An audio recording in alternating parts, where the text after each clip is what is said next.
అంతర్జాతీయ క్రీడ అయిన క్రికెట్లో వాడేది కుకాబురా అనే చెక్కతో తయారు చేసిన బ్యాటు, క్రికెట్ బంతితో ఆడతారు.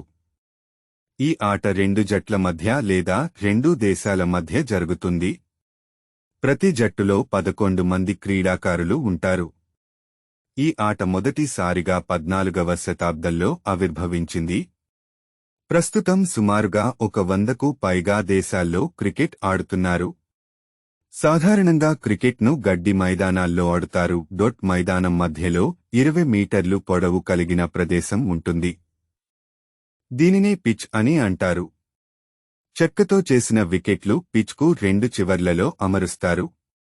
ఆటలోని ప్రతి దశను ఒక ఇన్నింగ్స్ అంటారు. ఒక్కో దశలో ఒక జట్టు బ్యాటింగ్ చేస్తూ వీలైనన్ని పరుగులు సాధిస్తారు, మరో జట్టు బౌలింగ్ చేస్తూ తక్కువ పరుగులు ఇవ్వడానికి ప్రయత్నిస్తుంది. ఒక ఇన్నింగ్స్ తరువాత రెండవసారి బ్యాటింగ్ చేసే జట్టు మొదటి కంటే ఎక్కువ పరుగులు సాధిస్తే అది విజేత అవుతుంది, లేని పక్షంలో మొదటి జట్టు విజేత అవుతుంది.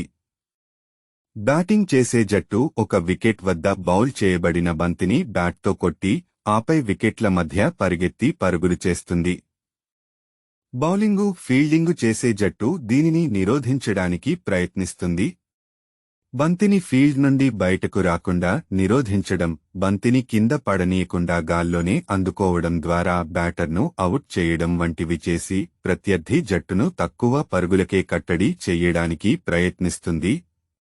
బ్యాటర్ను అవుట్ చేయడం అంటే బౌల్డ్ చేయడం, బాల్ స్టంప్లకు తగిలి బెయిల్స్ని పడగొట్టడం, లేదా బ్యాట్కి తగిలిన తర్వాత గాల్లోకి లేచిన బంతిని నేలను తాకడానికి ముందే గాల్లోనే పట్టుకోవడం, లేదా వికెట్ల మధ్య పరుగెత్తుతున్న బ్యాటర్లు క్రీజులోకి రాకముందే బంతితో వికెట్తో కొట్టడం. 10 మంది బ్యాటర్లు అవుట్ అయినప్పుడు ఇన్నింగ్స్ ముగుస్తుంది. రెండు జట్లు తమ పాత్రలను మార్చుకుంటాయి. అంతర్జాతీయ మ్యాచ్లలో థర్డ్ అంపైర్, మ్యాచ్ రిఫరీ సహాయంతో గేమ్ను ఇద్దరు అంపైర్లు నిర్వహిస్తారు. వారు మ్యాచ్ యొక్క గణాంక సమాచారాన్ని రికార్డ్ చేసే ఇద్దరు స్కోరర్లకు పంపిస్తారు. ఒక జట్టులో 11 మంది ఆటగాళ్లు ఉంటారు. ఒక ఆటగాడి ప్రాథమిక నైపుణ్యాన్ని బట్టి ఆటగాణ్ణి బ్యాట్స్మన్ లేదా బౌలర్గా వర్గీకరిస్తారు. సాధారణంగా ఒక సమతూకమైన జట్టు 5 లేదా 6 మంది బ్యాట్స్మన్లు, 4 లేదా 5 మంది బౌలర్లు ఉంటారు. ప్రతి జట్టులో ఇంచుమించు తప్పనిసరిగా ప్రత్యేక వికెట్ కీపర్ ఉంటాడు. ప్రతి జట్టు ఒక సారథి, కెప్టెన్ చేత నడిపించబడుతుంది.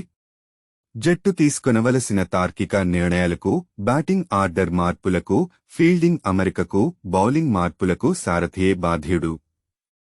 జట్టులో మొత్తం 11 మంది ఆడుతారు. అయితే బ్యాటింగ్ మాత్రమే ఆడేవారు కొందరుంటారు, అలాగే బౌలింగ్ మాత్రమే చేసేవారు కొందరుంటారు, అలాగే రెండు చేయగలిగేవారు కొందరుంటారు.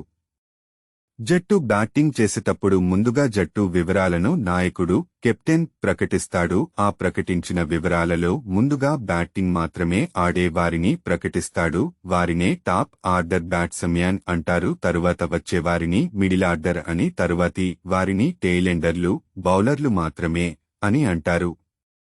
బౌలింగ్, బ్యాటింగ్ రెండింటిలో సమర్థంగా రాణించగలిగే ఆటగాడిని ఆల్రౌండర్గా వ్యవహరిస్తారు. వికెట్ కీపింగ్, బ్యాటింగ్ రెండింటిలో సమర్థంగా రాణించగలిగే ఆటగాడిని వికెట్ కీపర్ బ్యాట్స్మన్గా వ్యవహరిస్తారు. కానీ నిజమైన ఆల్రౌండర్లు అరుదుగా ఉంటారు. ఎక్కువ మంది ఆల్రౌండర్లు బ్యాటింగ్ లేదా బౌలింగ్ పైన దృష్టి కేంద్రీకరిస్తారు.